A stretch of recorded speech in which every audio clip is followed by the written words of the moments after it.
Hello, everyone, and welcome back to our Star Wars rewatch discussion. We are finally at the new trilogy. We are at A New Hope today. I am Brian McNichols. That is Angela over there. Hello, everyone. It is a big day for us. We are so excited. Oh Yeah, my gosh. you Yep. can't really see it. I even broke out my Star Wars 77 shirt here, so it's very dark. I'm sitting in front of a window because my kids are home from school today because it's Good Friday, and I don't really have anywhere else to record that I can set up my microphone and everything. So. Oh no, we will get to this a little later, but Brian, I found a shirt online that I legit almost texted you last night. It would have been 11 p.m. for you. I almost texted you and asked for your address because I was going to buy it for you.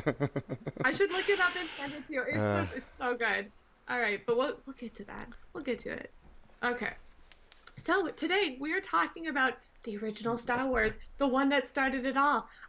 Oh my gosh, when I first started watching The Crawl last night, I had this huge grin on my face. My heart was just like swelling. It was getting so big, like the Grinch when it like swelled three sizes that day. hmm It was such a big thing. Yeah, it's funny But because we're doing this. If for some reason people are jumping on today, and there might be because people might have not been interested in the previous movies. mhm, We are doing this leading up to the May 31st opening of Star Wars Galaxy's Edge at mhm. Disneyland.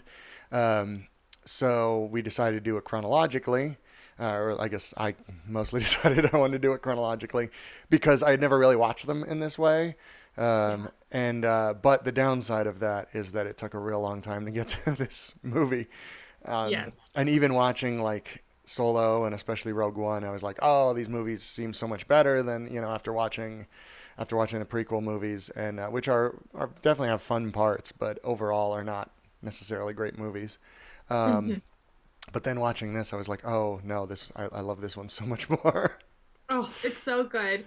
And if you are watching, please tell us where you are watching from and when you remember seeing this original Star Wars film. I was quite young. I was probably 4 or 5 years old. I remember playing, I grew up around all boy cousins. I have a few girl cousins, but I grew hmm up with boy cousins. And I remember playing Star Wars with them at my cousin's house, like in their basement, in their upstairs. I was always Princess Leia. So, I mean, this is what I grew up with. I grew up with this and hmm Ghostbusters and hmm Indiana Jones. So, like, this is what I played with them. So it's very special to me in that way. Do you have any memory of watching this for the first time, or has it just always been around? Because we watched the trilogy so much, because it was all out by the time I was born, hmm um, it's a mashup of me seeing all three. I probably watched Return of the Jedi the most because I think, like Ewoks and little Angela, hmm makes sense. But but this one I remembered a lot. So I mean I watched the three of them a good amount. What about you? No, I don't. I was born in '78, so the year after this came out. I guess I should mention this came out May 25th, 1977. Hmm. Um, so I don't remember exactly. This one I don't remember the first time I saw at all. I don't remember if this was the first one I saw. Yeah. I have a kind of vague memory of watching Empire Strikes Back that I guess we'll talk about next week. And Return of the Jedi, I remember seeing, but this one I feel like it was always just kind of there, and I don't know if I watched this after I watched Empire Hmm. or or how, but I just and even now like I hadn't. I think the last time I watched this was before The Force Awakens came out. So what was that, 2015? Yeah. Um, Yeah. and so it's been 4 years, and I honestly was. There were parts where I was barely paying attention because I just knew what was happening on screen. I could just hear some lines because I know it so much. Um, and I actually watched this three full times, twice. Just one. While I was telling Angela before we started recording that that I watched it about half of it and didn't take any notes because I was just enjoying it so much. Hmm. So I finished watching it, took notes, and then I went back and watched it again, and where I took notes in the first half, and then I watched it last night with the director's commentary or with the commentaries on, which are pretty interesting, and I'll have stuff from that as we go through. Um, so I guess let's see, we have a couple people sharing their stories here now.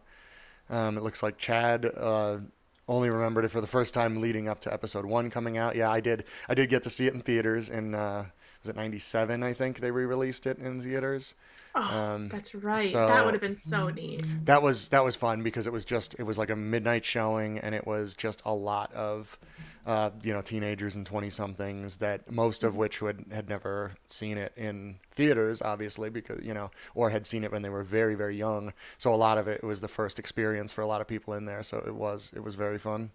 When I still think that after this last film comes out, I do think they should re-release them just because I missed out on that. I was only 8 years old. Yeah. It wasn't, as big of a deal to me yet. I also wanted to point out before we get to more comments that we do have a new podcast episode out with Alex Robinson. He's a co-host of the Star Wars Minute Hmm. podcast. What they do is each episode is 1 minute of a Star Wars film. So I don't know if we want to try to find a link to put in the comments here. Maybe I can do that while you address more comments. But Hmm. that's a really good episode to check out. We get kind of his opinion on Galaxy's Edge since he's so Yeah. much of a Star Wars film buff. We could Yeah. hear what he thinks about the parks. And I've been going And through, that's a lot of my, especially behind the scenes research stuff of these movies as I'm going through is coming from their podcast. So I was very happy to be able to tell him that in person, although, yeah, yeah, I probably did it too many times. Um, but yeah, Wendy says she was 18 when it first played in theaters, which she says it was something unlike anything else they'd ever seen, something spectacular. That's what I've heard actually on the Star Wars Minute. They talk about because Alex, I believe, is about 10 years older than I am, so he remembers going to see it in the theaters, and he and everybody that is old enough to have seen it then says the same thing, that it was just so unlike anything else that had ever come out. And it's kind of funny now, even the director's commentary, George Lucas says in there about how it was considered incredibly fast paced when it came out, that the studios didn't like how quickly it moved and how they didn't explain what a lot of the stuff was, which is now, even he says, now it seems very slow compared hmm to current yeah, movies, but and it it really does. was. It really was just something unusual. Dee saw it. Dee got to see it in the theaters. Mhm. Um, and Jeff was 6 when it came out. That's great. Yeah, it's yeah. No, this is one of those times where it is definitely not bad to show your age. Being able to have seen Star Wars on its original release in the theaters, or even Yeah. I think they re-released it again in theaters like a year or two after, something like that. I feel like I remember hearing they re-released it in like '79 or something like that. Um, so in either of those two runs, it would have just been incredible to see. And then we also have Aoife watching with her 3-year-old in Toronto. And Oh she grew up yeah. in Ireland, but she thinks she saw the movie in her first year of college when she was 18. And then we have Josh joining from Dallas. Hello. And then Elena was 9. And she came out of the theater stomping as she walked like a stormtrooper, which I think is so funny. Yeah, and we will get a little bit into merchandise and how there was plenty over the past 3 or 4 decades since the films have come out. But I guess we should probably get into the story because there is a lot to talk about. So Oh let's yeah. jump right in. And as always, if you have your own comments to add, please do so in the comment section because Brian and I ramble a lot, but we also want to hear what you have to say, and we will get to your comments. Yeah, and for those anybody curious, when this came, obviously it was the first film to be released, but in the timeline of Star Wars, this is considered the start of the timeline. This is zero BBY or zero BY, I guess. It takes place directly after Rogue One, the film we watched Hmm last week, and 19 years after Episode 3. So the last time we saw Anakin and Obi-Wan was 19 years before this. So, all right, Yes. let's go. We are starting aboard the Tantive 4. All The right. galaxy is in the midst of a civil war. We know that already. Of course, rebel spies have stolen plans to the Galactic Empire's Death Star. We know that already, too. A colossal space station capable of destroying an entire planet. Princess Leia, or Leia as they call her in this film, I has know. obtained the plans, but her starship is captured by an Imperial Star Destroyer under the command of the ruthless Darth Vader. Before she is captured, Leia hides the plans in the memory of an astromech droid, R2-D2, who, along with protocol droid C-3PO, flee in an escape pod to the desert planet Tatooine. All right, so thanks to Rogue One, this is the first time I've ever comprehended a Star Wars crawl. Ever. Yeah, it is. Yeah. This crawl is actually really really good. It does a good job of kind of whetting your appetite without explaining things like trade route disputes. Um, Oh, but yeah, that's the thing. Like watching it in this order, you really realize how much they kind of retroactively changed the characters a little bit. The first one I noticed is when Darth Vader does burst into the hallway of the Tantive Four, after we had just seen him basically cleaning house in the end of Rogue One. He seems very very tame in this one. yeah, he just strolls in like he didn't just kill a bunch of people, per usual, which is his thing. Hmm. And also, like, when did he develop a British accent? Yeah, I don't. It is. I It don't was a know. choice. Yeah, it's a little British. There's well, a lot of the actors in this are British. A lot of these scenes were filmed at Pinewood Studios in England In near yeah, in London, the I think, UK. Yeah. um, which is where a lot of the James Bond films are. I'm a big James Bond fan as well. So, um, but but a lot of the English actors were then dubbed over by American actors, and many of them were like radio DJs in California and stuff that did like small parts. What? Yeah, which is why if you notice, like a lot of them have very eloquent voices as they speak to Lord Vader, and they'll do that kind of stuff. That is weird to hear. But Quick every once in a question. while, there will be one that is doing an American accent that then comes across a little Britishy sometimes too. Although So was James that Earl Jones is not British, so. was that like a promotion thing then by having the DJs? Were they then like gonna promote the film more on air? I Or did they honestly, just want the I voice? think I think George Lucas was just looking for an American voice and figured, well, if it's just going to be the voice, I might as well get people with good voices.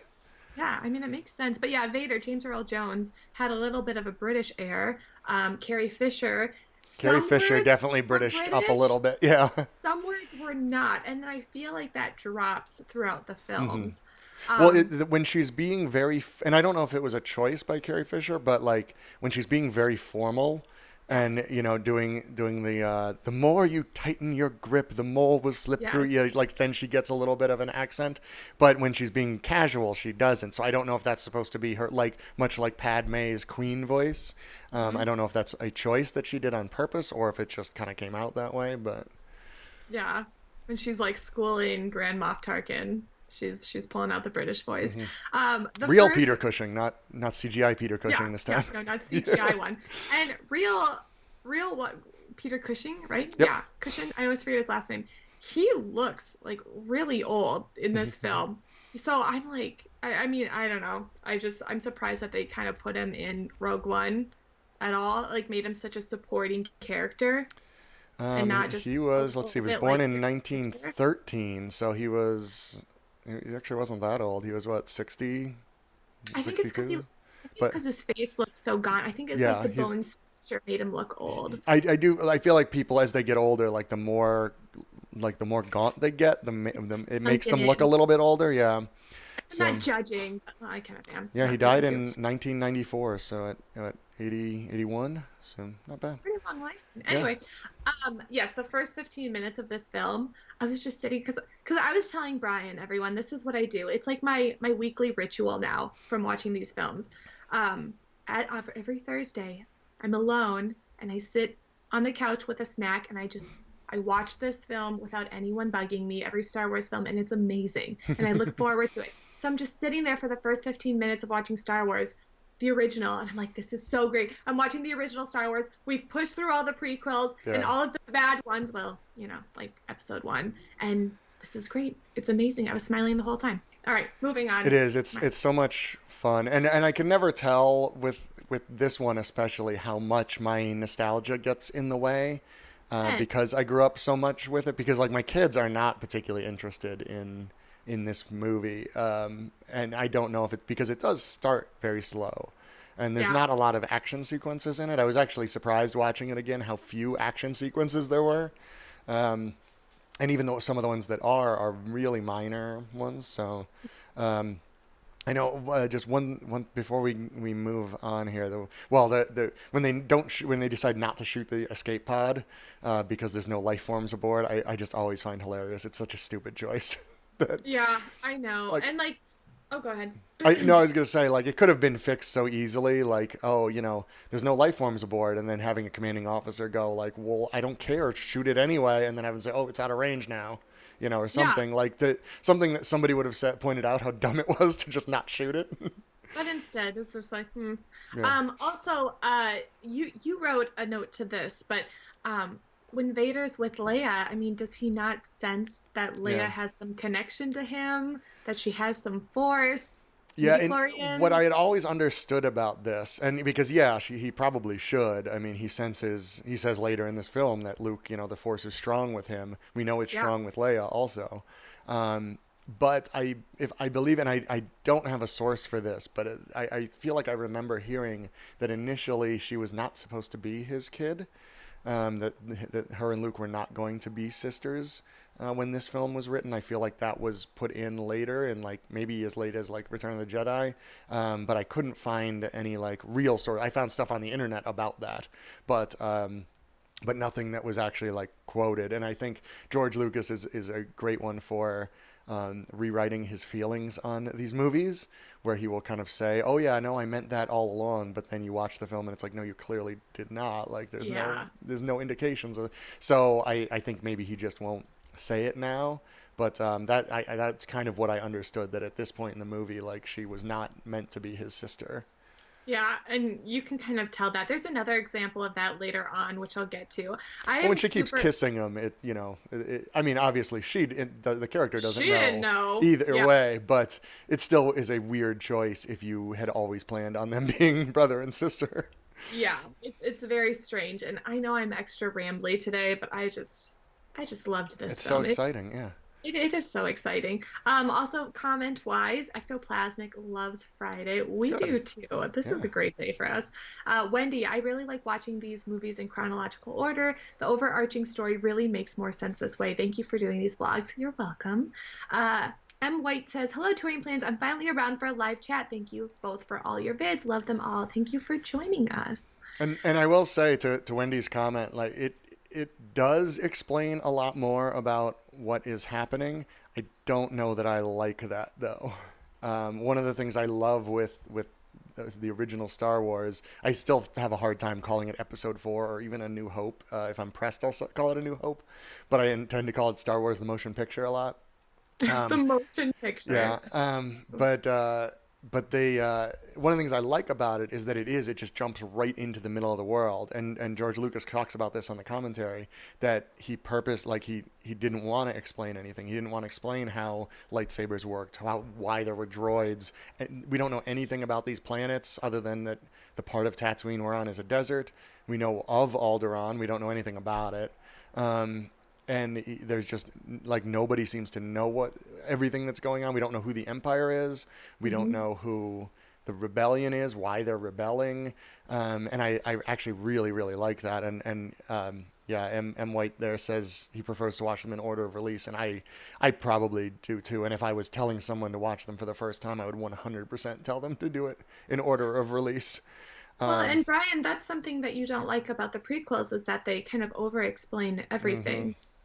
And so Yes, that makes sense yeah. why you So would prefer to watch it that way. yeah. I don't like a lot of my favorite things. The TV show The Wire is like that, where it takes you quite a while to even figure out who the characters are because they just jump into a kind of a regular day and go. And I like that. I like having to do a little bit of the work. Plus, it makes I think it's part of the reason such a mythology has been built up about this film and these series of films is because there are a lot of gaps to fill in. So. Mhm.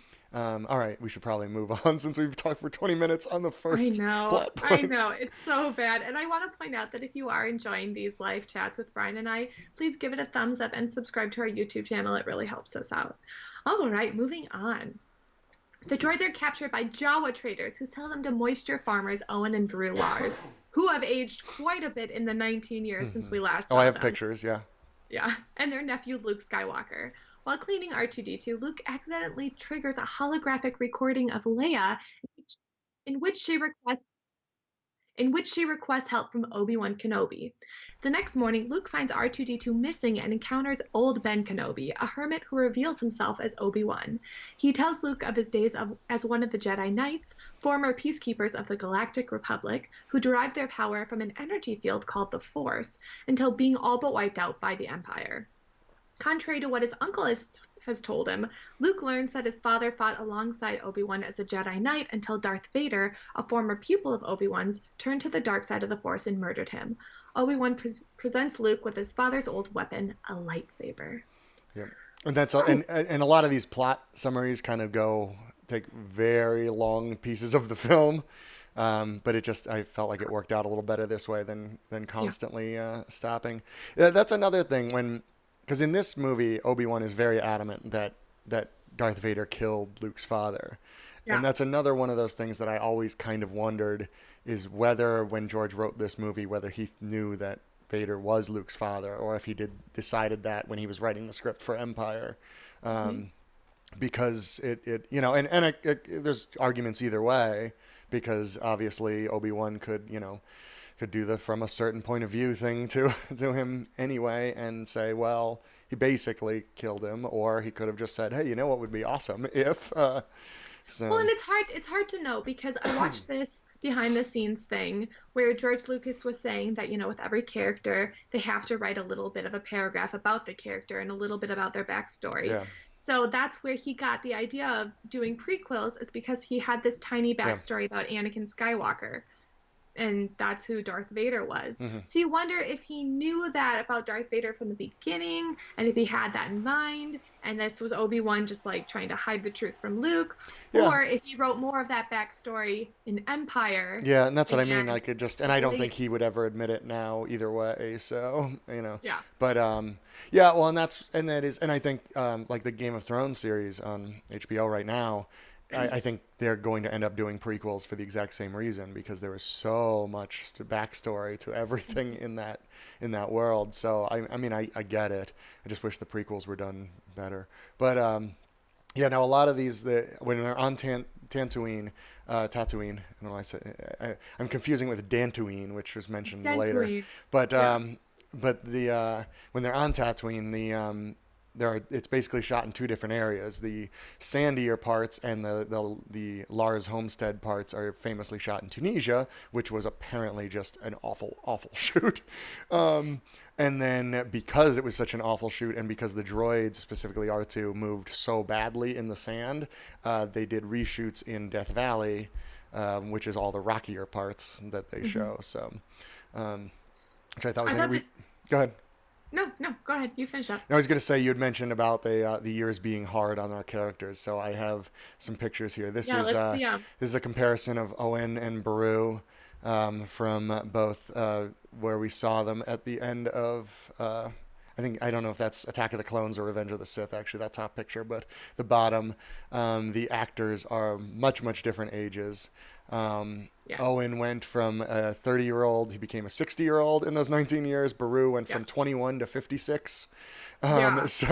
And then there is Ben here who went from this one actually isn't as much a time difference.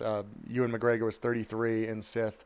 Alec Guinness was 62 in this, but Alec Guinness looked a little bit older than 62. Although I did also look up this picture of Ewan McGregor now, Hmm. who is really bridging that gap, actually. So it makes me, I would kind of like to see him be Obi-Wan again somehow, Oh but yeah. he's starting to get like the crow's feet around the eyes and everything now. He's really actually starting to turn into an Alec Guinness. So, Well, and I don't know if you told me this or if I watched this, but Ewan McGregor tried to um imitate the voice mhm, of the original yeah, Obi-Wan. And you can really tell that when I was watching this film, I could really tell that he had tried to do that. So I thought that was neat. Also, Owen gets super crotchety in yeah. 19 years. He's like super crabby. Luke did a number on him. Oh I my mean, I will gosh. say, he lives in the middle of the desert, basically creating moisture and farming, and got a baby dropped on him 19 years ago, and Yeah. that is the son of a mass murderer that he's probably thinking will be coming to look for him any day now.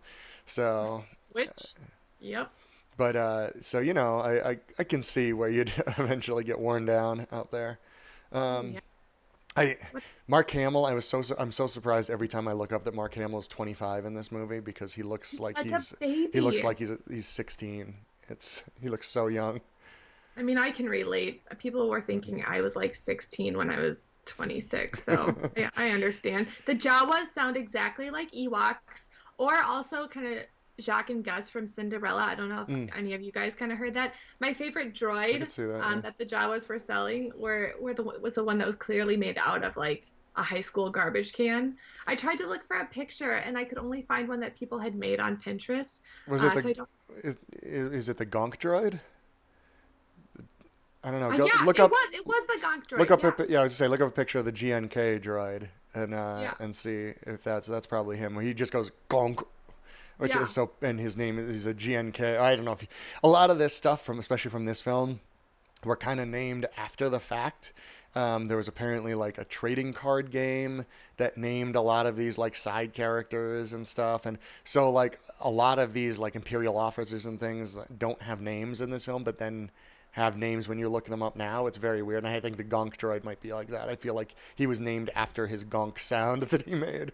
Um, M. White said, from my understanding, Lucas did not know, or wait, I assume, well, I'll read the comment. He did not know Vader was the father at the time of filming, so Lucas. yeah, He thought of it during Empire Strikes yeah, Back. that's kind of my what I thought I remembered as well. And then Wendy said if Obi-Wan knew who Vader really was, he wouldn't have called him Darth while they were Yeah. dueling. He should have called him Anakin or even Vader. Darth is the title. Yeah, that was the Star Wars Minute guys pointed that out too. That it's very strange that he just refers to him as Darth at one point, which is not his name You in think any he should way. have like taunted him by calling him Anakin? That's what Well, I would have yeah, done. which again, I think that is just more evidence that George didn't know exactly Yeah, what that was going to be. So, which is no. fine. I mean, that's generally how stuff is written. Like, you don't Yeah. usually have a full arc. It's one of the reasons why the Harry Potter series is so impressive, because it does actually kind of seem like she knew where she was going. I don't know if J.K. Rowling did or not, but it He seems did. like it. Where most things you can. I mean, Lost is the TV show. Lost is the best example for them saying they knew where they were going and actually having no real idea where they were going with it. Yeah. But that's No. fine. It can still be entertaining. Yeah, and we get it at the end. We understand. You wrote Luke is not impressed enough by the laser sword. Hmm. I agree. He's looking at it like it's a new toy you'd find at a friend's house, and he's Yeah, like, it's like, oh, oh, that's like cool. check I it guess. out. But Yeah, it's like you have a laser sword. I Like know. it's fire. You haven't. No one's seen this in 20 years. Make a big deal out of it.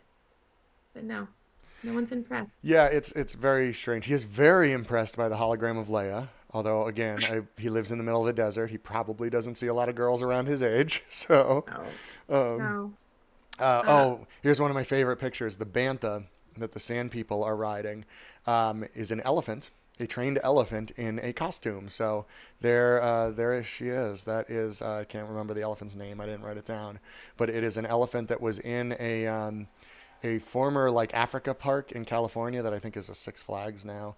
But they put a big costume on her and got her to tuck her trunk up underneath her and filmed that way. So that man, the '70s just sound like a wild time to be a filmmaker.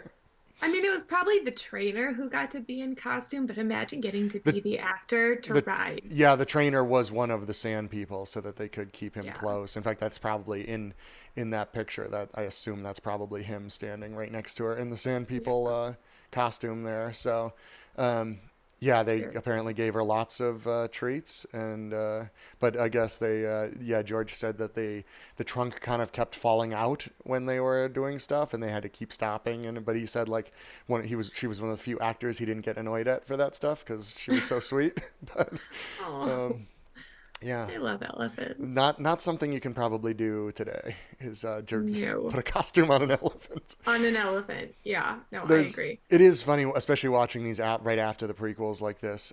There's a lot of lines that just don't make any sense after the prequels, like Mm-mm. Obi-Wan saying, I don't seem to ever remember owning a droid." Where I feel like you should have been like, although they look familiar. In fact, I think your father built that one. Yeah. Like, Yeah. He um, knows clearly who they are, but again, like, yeah. the backstory wasn't developed enough then. Should we move on? Yeah, let's move on here. Let me find my next plot thing. There we go. R2D2 plays Leia's message for Obi-Wan in which she begs him to take the Death Star plans to her home planet of Alderaan, give them to her father for analysis. Obi-Wan invites Luke to accompany him to Alderaan and learn the ways of the Force. Luke declines, but changes his mind after discovering that Imperials have crisped his aunt and uncle and destroyed their farm. Obi-Wan and Luke visit a cantina in Mos Eisley. They visit the cantina in Mos Eisley, that should read, Mhm. where they meet smuggler Han Solo and his Wookiee co-pilot Chewbacca. They manage to escape Tatooine aboard Han's ship, the Millennium Falcon. All Or right. Falcon, I suppose, because Oh, I know. they... It's Falcon. I didn't know that. Well, That's again, I wonderful. feel like that's kind of a Britishism of the word falcon. Like, I feel like an English person would say the Millennium Falcon, and since they were filming a lot of these in England, I feel like that's just kind of how it came out when Harrison Ford said it. But I don't know. I kind of go back and forth. When I refer to it as the I say the Falcon a lot when I say, but if I say the Millennium Falcon, I tend to do it that way. I don't know why. Yeah. Yeah, Um, I say Falcon. The more I watch this film, the more I realize that like Harrison Ford made the perfect Han Solo. oh He was yeah, just perfect. He was so good. Like he was just perfect character for this. I know I tease, but like Bail Organa still having faith, Organa still having faith in the Jedi after all these years, to the point where he would have Leia send out for Obi-Wan Kenobi. I'm like, that's just like true fandom loyalty. yeah, So I appreciate that. Um, and I noticed that like Anakin, Luke doesn't have any time to grieve his loved ones. He lost his aunt and uncle, the people who raised him, and he just goes straight on with Obi-Wan. So I mean, yeah. if he like, I can see how there'd be more of a threat for him to turn to the dark side later on, Hmm. because that's one of the things that kind of really bothered Anakin Well, and and I think affected I him. couldn't find a good side by side of it, but even after he sees his dead aunt and uncle, and he kind of just like looks away and then kind of slowly looks back up, and you can see like there's anger in his face too. And I feel like there was a shot of Anakin like that in Revenge of the Sith, where it was a very similar look. And I think I like to I'm gonna give George credit for that one, in that I think that was a little bit of a way to say, oh well, here a similar thing happened to Luke that earlier happened to Anakin, and Luke managed to kind of keep it together, where Yeah. his father didn't. But but yeah, I think that is interesting.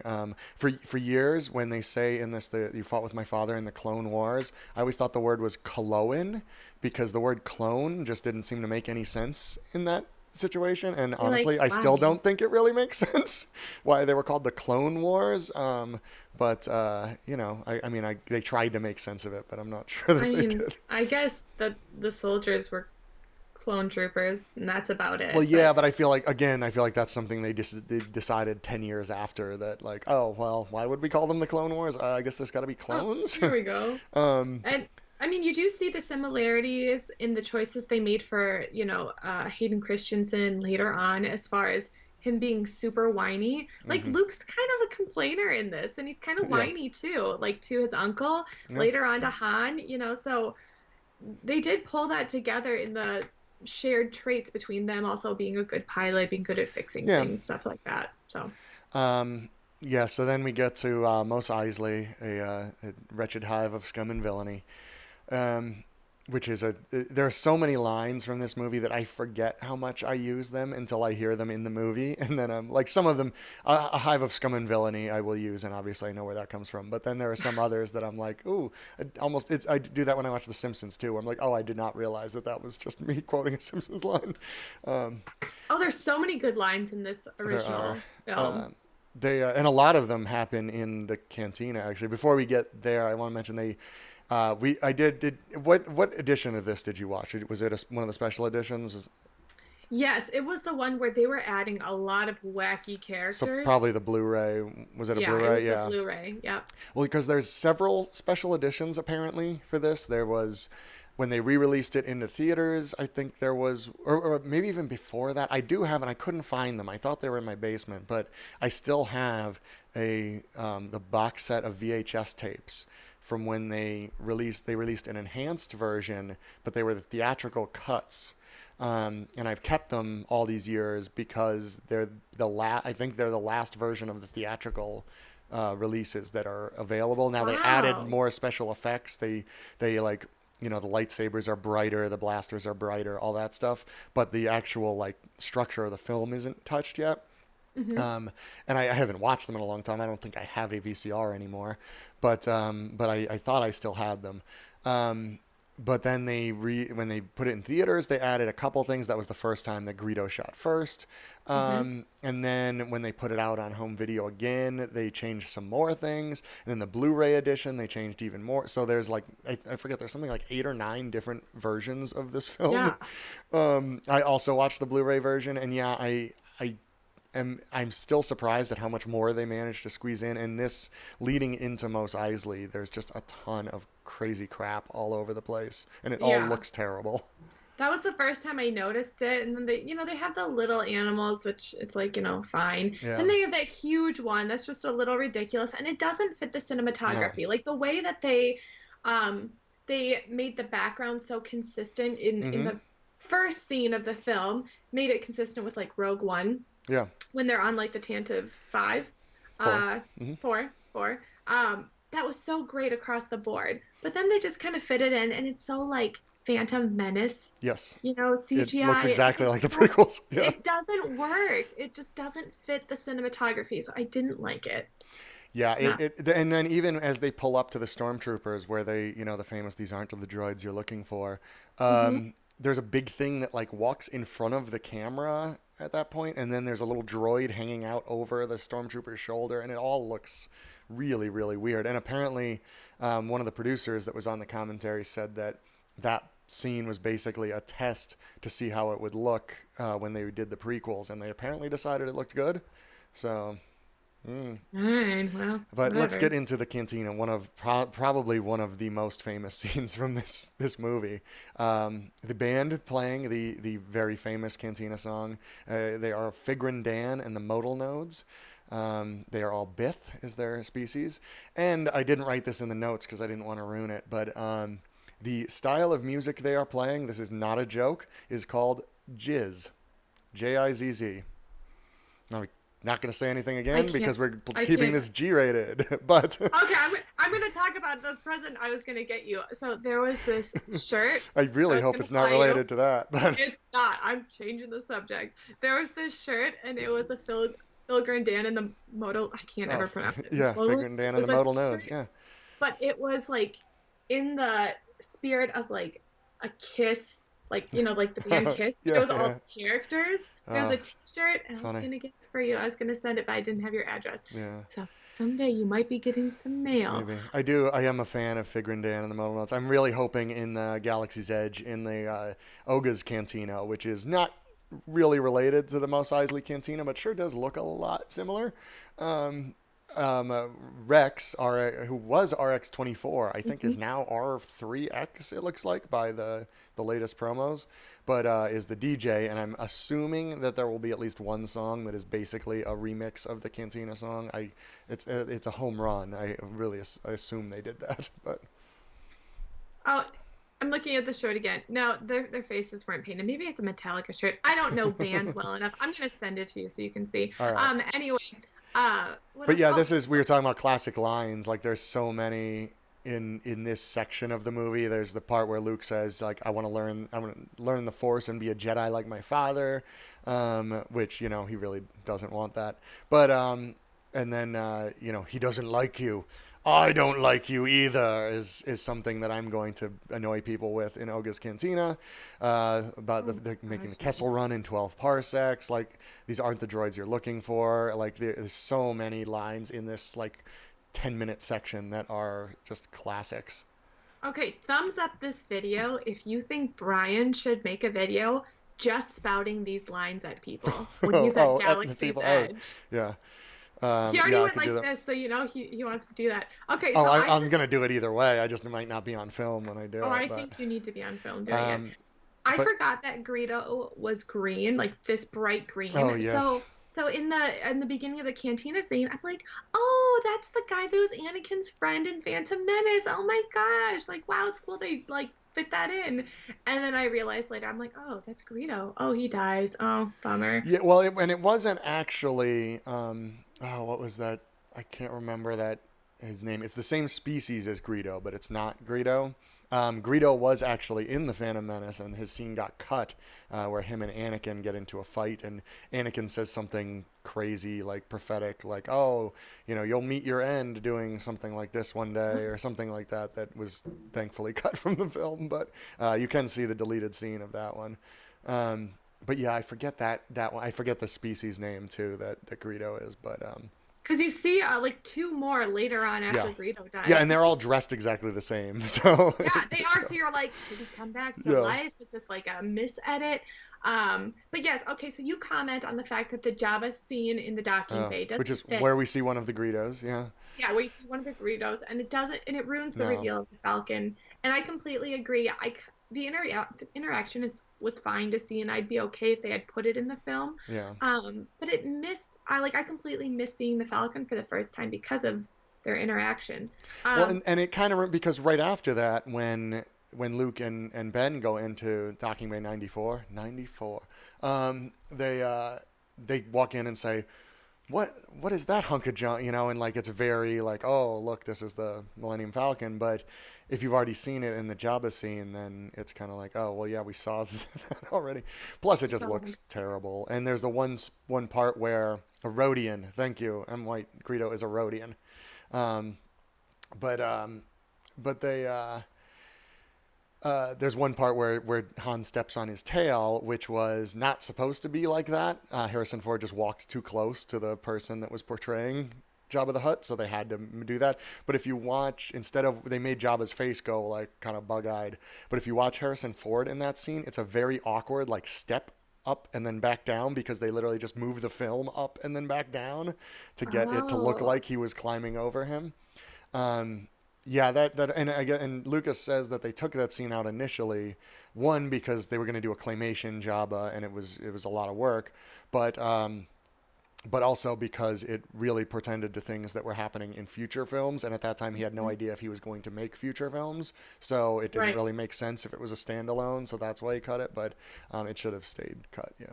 Speaking of the And claymation stuff, though, I will say, if you ever like, if you're a fan, hunting out as much like behind the scenes stuff for this film, it's amazing, some of the stuff that they did to make this movie. Like, it's crazy how much work well, even this like was.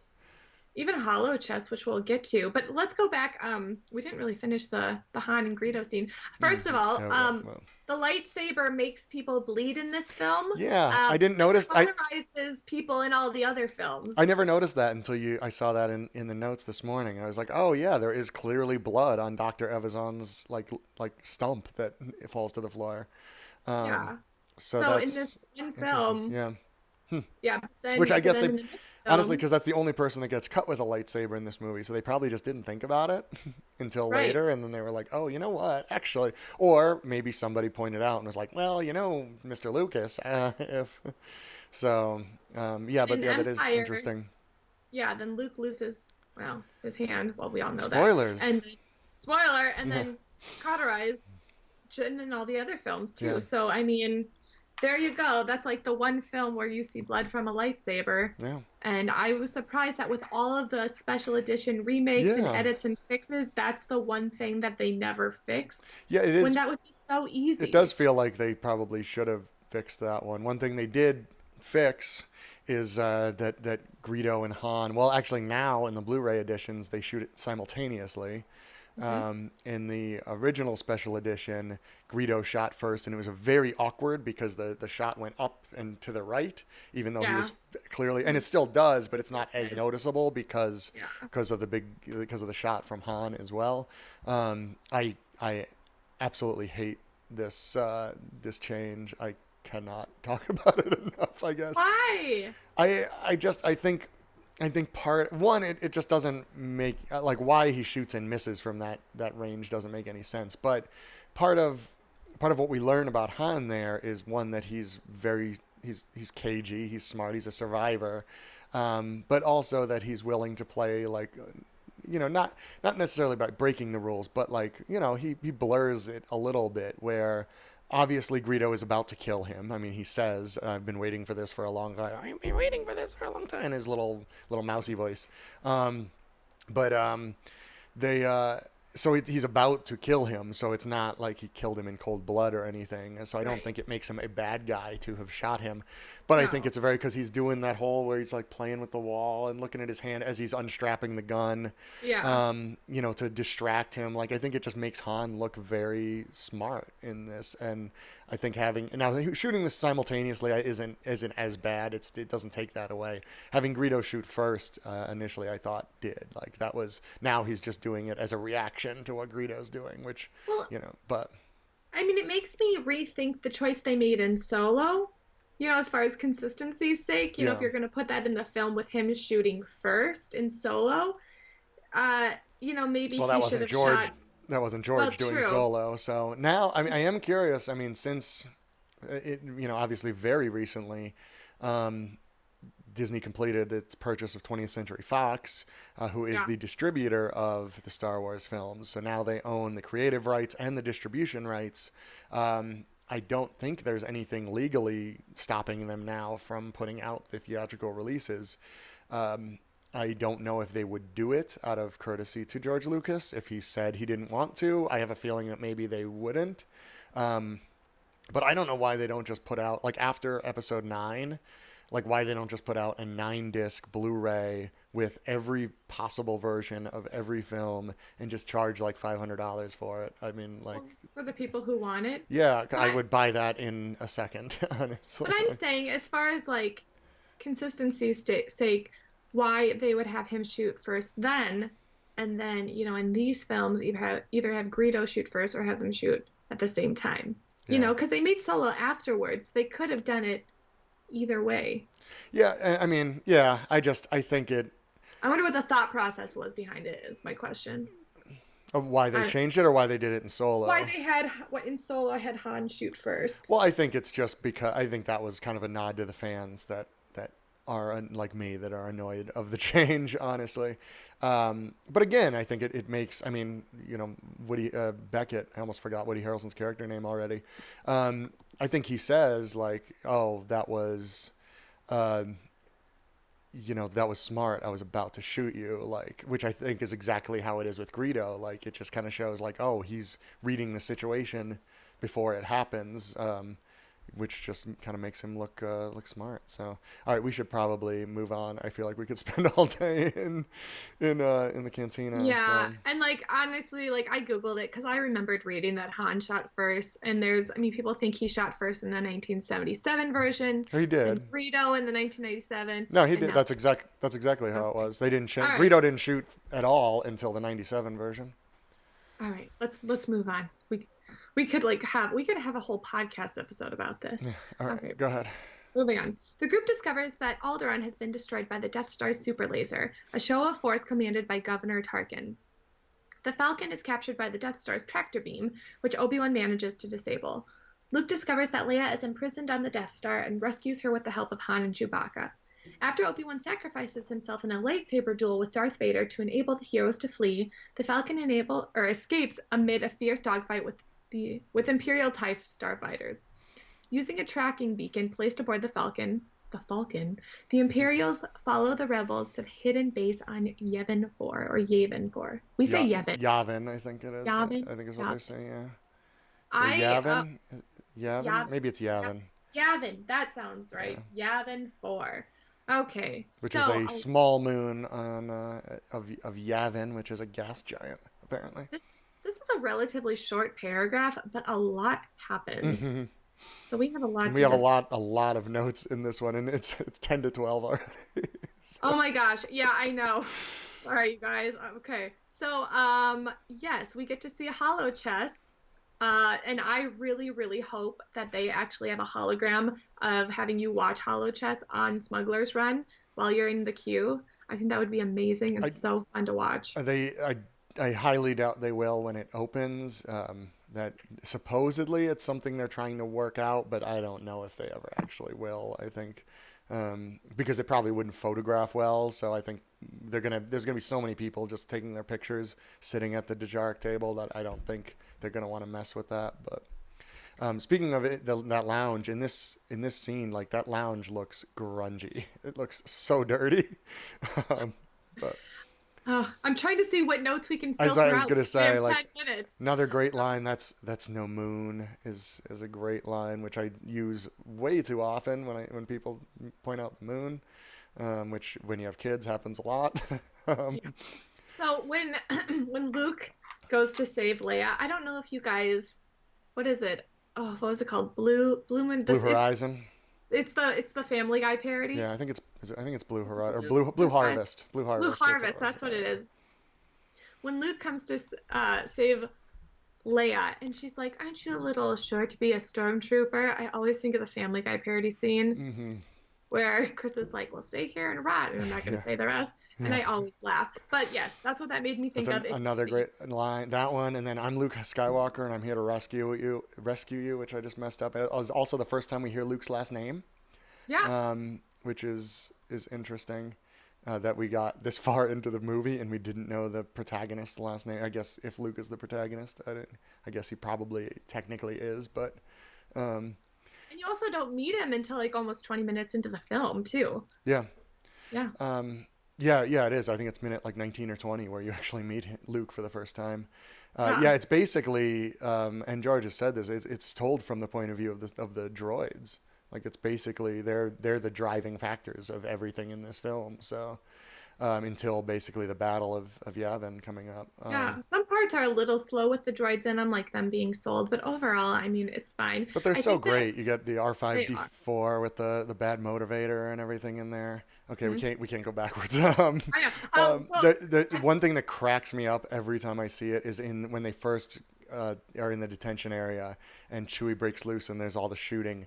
They shoot 9 separate like panels or sensors or cameras. I don't know what they all are, but they reuse the same shot a couple times too. And yeah, I always think like, how many cameras are in this like 20 square foot place? Like, I there's never noticed 9 that till right in you a row. pointed that Boom, boom, out. boom. Like it's so funny. And it's almost like comedic after a while that like It they did that on is. purpose because it's such a long scene of them just shooting those. And you know how they normally make the droids the comic relief, which they do with C-3PO. Yeah. Han is definitely more the Oh yeah. funny person, you know. And I love when he's like on the speaker being like, "No, everything's here. You know, how are How are you?" you? And I just his reaction to that is great because he knows it's stupid as soon as he said it. Where he just goes, "How are you?" and like and then he um, just like shoots it. He's like, "I'm done." Harrison Ford is so good in this, and apparently Carrie Fisher says that he improved a lot of stuff, and they kind of let him one because he was a little more established than Luke and Leia were, and he was older. He was already, which Harrison Ford is like my like what makes me so happy like getting now that I'm in my 40s that because he was I think 33 in this one, but by the time he was doing like Return of the Jedi and Temple of Doom and everything, he was already Yeah, in his he was in his 40s. 40s. Yeah, when he did And the like Indiana Jones. just looking at him and I'm like, okay, that's I want to do that. you know. There's Um, still time.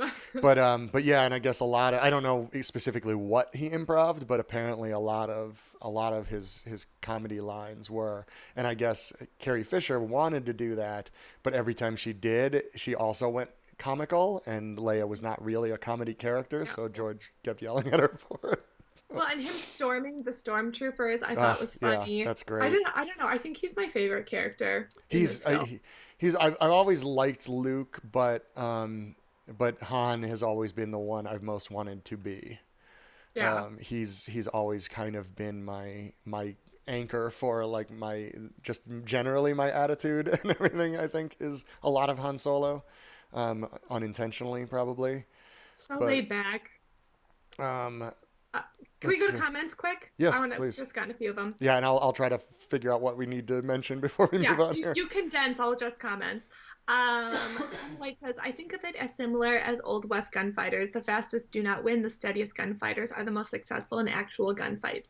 That's pertaining to the Greedo and Mm. Han shoot off. I'm sure George Lucas has a clause in his buyout with, would you say 20th Century Fox? Is that what you said? Well, Lucasfilm was when they bought it off of him, but oh, I got Not really dark here. not to There we go. mess with what he already has created. Josh says, I thought it was much better when Han shot first. I agree. Jeff said, my son, when he was younger, called A New Hope the robot movie. That's hilarious. Tony said, Luke, we're going to have company. And M. White said, I have to go. Thank you guys for the vids. Always love them. Thanks for joining us. See you next time. All right, moving on. Well, we see here the fight with we jumping ahead, we get the trash compactor and everything, which I note after watching Rogue One, like there does seem to be so many fewer obstacles in their way. Now, I mean, there's still obviously things to get over, but I don't know, it doesn't seem quite as piled on. I mean, Obi-Wan really doesn't have any obstacles. He just goes and turns off the switch and then meets Vader. Well, and you wonder if he's using the Force to help him out where no Oh one yeah. else except Vader has the Force to work with. So I'm sure that was part of it. I'm sure it's an advantage, but the lightsaber fight looks real bad after watching like the prequels. I mean, it's not really a sword fight. It's a lot of holding the lightsaber in one spot and waiting for the other person to hit it, kind of thing. Yeah. Yeah. But again, I mean, there was one guy that was a bodybuilder in a giant suit, and then a 60-something Alec Guinness. So it was never Yeah. going to be. But nobody even tried to get the higher ground, which, as we know, is what wins you lightsaber duels. I So know. And Alec Guinness, he still did a good job. He did some turns yeah. and some fights. And the lightsaber, I mean, sometimes it was white and sometimes it was blue. So that color, like, of the lightsaber Well, itself was not one of the consistency. thing I always notice is that like as they kind of tip it down, like you can almost see like the light point coming out of it because they did have something on set that they were using as the Yeah. lightsabers, but they didn't look great on film, so they kind of went over them. But in that scene, I guess just because of the angles of the lightsaber, you can kind of see where it was a thing they were holding there. Oh yeah, Toei brings up another great Han quote. What a wonderful smell you've discovered is a fantastic one. From what we know about how Darth Vader can fight and duel, he looks like he's not even trying with Obi-Wan. And maybe that's how it was supposed to be. And Obi-Wan at one point, he does sacrifice himself. He points his lightsaber up and then disappears. Um, before Vader even slices him. So did Yeah. Vader really even win? No, I don't probably know. not. Um, Apparently, speaking of that, apparently Ben was supposed to survive this movie, and this is coming from George Lucas in the commentary, that he changed it on set while they were filming. He changed that, and Alec Guinness apparently was not thrilled that they made that he's like, decision. Yeah. is this my So, contract? What's going on? but then, okay, let's jump back into the Falcon where they have that great scene where Luke and Han are in the gunner chairs, and this whole movie is all great lines, but some of them that I tend to use a lot is "Don't worry, she'll hold together," and then he turns and goes, "You hear me, girl? Yeah, Hold together." all together. And then "Great kid, don't get cocky" is another thing I will 100% yell to the gunners and the smugglers run. This is why you need to dress up as Han, Brian. You're going to use all these Han lines. And I just have a feeling it's gonna be some like 7-year-old kid in there and whose parents are gonna glare at me then when I You're going to yell make him at them. cry. Speaking of the Millennium Falcon, I had this. It was like a micro machine Millennium Oh, yep, Falcon I that have a would picture open here. in half. I have a picture. You could There. open in half, and everything was inside. I would play with this for hours, probably way more than my brothers. And I think you could buy the characters separately, but I know we had a few. And then they also had these Polly Pockets that were Star Wars themed. Hmm. And I think we had a Vader one, a Stormtrooper one, and then maybe one more. I don't think it was Yoda. I Maybe a C-3PO one. I feel like my brother had one of those, and I don't remember. Maybe R2 or something like that. But I feel like he had one of those because he's more around your age. Um, And but what about? What And then in garbage more thing? recent ones I have here, this is my son's little falcon here. That is kind of the more recent version of that. I can't get far enough away. There we go. Which also it has a little gun that moves on top that you can't. There you go. Oh, nice. And then it does open in here somewhere. There you go. And it's got the little thing that Luke trains on. And then Oh, cool. down there, this is very hard to do on this. Down there, it's got the chess table with the little figures on it. There you Yeah. can kind of see. It's pretty neat, and it's got in the cockpit here. I've got little Han Solo that came with it in there. There he is. Doesn't really look like Han Solo, but Oh, it looks what are like you gonna new do? Han Solo. Yeah, more, but it wasn't. It's older than that, so maybe that's what they modeled it after. But yeah, I grabbed that out of. That's one of the few. My son is iffy with Star Wars. Like he likes the toys more than he likes the movies, I think. But Well, let's be um, honest. We buy the toys for us, not for our kids. oh yeah, yeah, yeah. All right, we should probably we're at an hour now, so we should Okay, probably jump to this last last section here. paragraph. Last one. All right, so Death Star plans reveal that it can be destroyed by triggering a chain reaction from an external exhaust port. Luke joins the Rebel fighter squadron while Han collects his payment intending to leave. In the ensuing battle, the rebels suffer heavy losses after several unsuccessful runs. Vader leads a squadron of TIE fighters and prepares to attack Luke's X-Wing, but Han returns and fires at the Imperial fighters, sending Vader spiraling away. Guided by Obi-Wan's spirit, Luke turns off his targeting computer and uses the Force to destroy the Death Star just before it can fire on the Rebel base. On Yavin 4, Leia awards Luke and Han, but definitely not Chewie, with medals for their heroism. Rude. Yeah, yeah. All right. He Um, like he's like their bodyguard and doesn't get anything. All right. So, what do you think? some of this is background stuff that we can probably skip. I have to say I love X-wings so much. Like the Millennium Falcon is probably my favorite ship in the world, but I always love that. This is when my wife bought this for me for my desk when I used to have like a real job. That's this little and I can't. The light keeps going in and out on me here. Um, and but I just love they have the little, even this has the little foils that open. And I really like, for some reason, that it shoots the lasers out of the points of the wing instead Yeah. of like the TIE fighters kind of shoot out of the middle portion, where the X-wing shoots out of the edges. I always like that. And then even this has a little guy in it. You probably won't be able to really see him, but a little tiny guy that sits in there, which by the helmet decals is apparently Biggs, who is Luke's Oh. friend. If you're watching the special edition R.I.P. ones, if Biggs. you're watching the Blu-ray special edition ones, right before they get in, he comes running up to Luke, and they kind of have a reunion, which was not in the theatrical release. There were several more scenes with Biggs shot on Tatooine, but they cut all of those. So, you know, poor I Biggs. lo- I prefer the TIE fighter, and I think it's because I just love the sound of a TIE Oh fighter yeah, coming in. it is a It great just sound. it kind of sounds like a hawk or some kind of bird. I don't know. I just love the sound. And it might have Um, been one of the fascinating things with doing research on this is Ben Burt, the sound guy, is like, I mean, he was just traveling like all over the place to get like sounds. Some of them that I wrote down were Vader's breathing came from like a scuba. It's like scuba gear, like breathing through scuba gear. He filmed a bear on a local farm in California for the chewy noises. He discovered hiking in the mountains of the Poconos, which are over there, that if you hit a tension wire on a pole, it sounds like a blaster, which is what the blasters were. So it's very possible wow. the TIE fighter was something ridiculous like that. Well, and think about how creative he got to be with all these sounds. Well, when you don't Uh, have computers to do it, you have to just right. find it. Like, Exactly. So with a very Anakin thing is Vader couldn't resist getting out there to pilot his ship and get in on the action. So even though he is Vader and mainly machine by now, like the spirit of Anakin is still kind of in there. Plus, it's kind of his job to like get in there and, help with killing off the rebellion and whatnot. Um, but what else?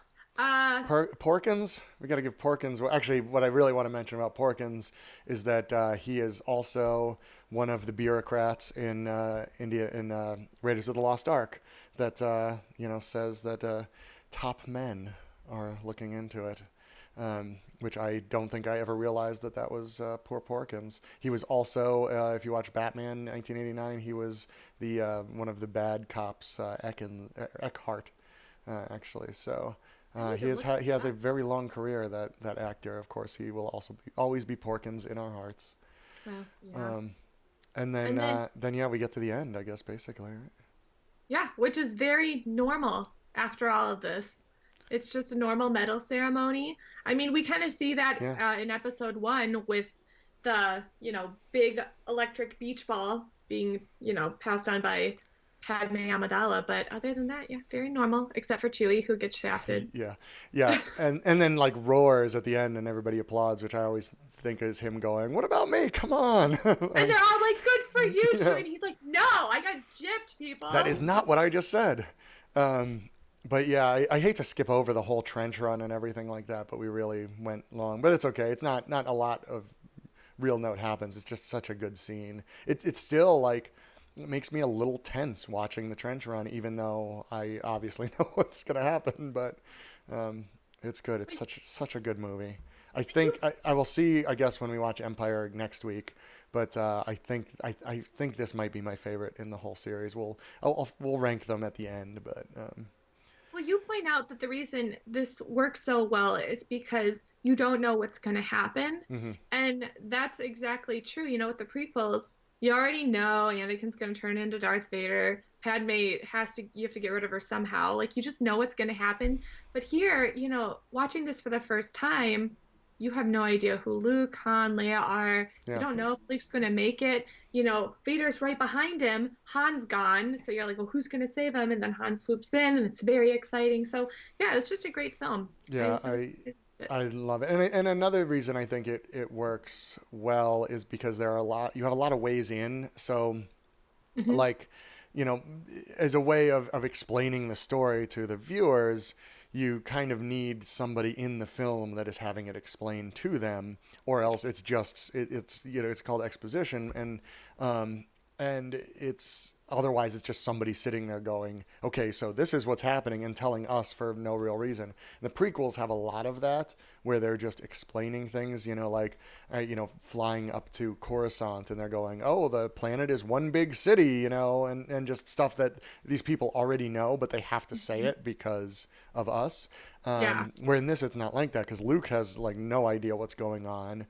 right. Even Han doesn't really know a lot of it. He Hmm. doesn't know anything about the Force, so it has to be explained to him. Obi Hmm. Wan's the only one who seems to kind of know what's going on, but then he gets to explain to everybody. So it feels so much more natural and flowing than the prequels do. It's also I shorter agree. than any of the prequels, which is a huge advantage. But Yeah. And I thought that Rogue One enhanced this movie for me. Just personally, I felt that way. I don't know how you felt or any of you watching. I'm fairly indifferent. I think I don't think if you watch Rogue One before this, I don't think it really makes a difference. I think it definitely makes Vader a little more confusing because they seem much less. They're definitely afraid of him, but Hmm. not as much as they probably should be after what we had seen in They Rogue One. taunt him more. Yeah, which you wouldn't think they would do. I mean, Vader really doesn't do that much in this movie. Mm-mm. He chokes a guy and he gets in a lightsaber fight, but we really don't see that he's like scary. And he definitely seems to be second in command to Tarkin. So, Yeah. which doesn't quite make sense after seeing Rogue One. But it definitely makes much more sense why the Death Star, can be blown up so easily, Hmm. Yeah. which never quite did make sense. But well, I should probably feed my kids lunch at some point. So All I right, think let's I'm wrap it up. Are we going yeah, next Friday we are next going to be Friday is back. Empire. Same Yeah. time. Does Yep. that work? Yep. Same time. Okay, 11 a.m. Eastern time. And yes, join us for Empire Strikes Back. All right. Thank you very All right. much, everybody. See ya. Bye. Bye.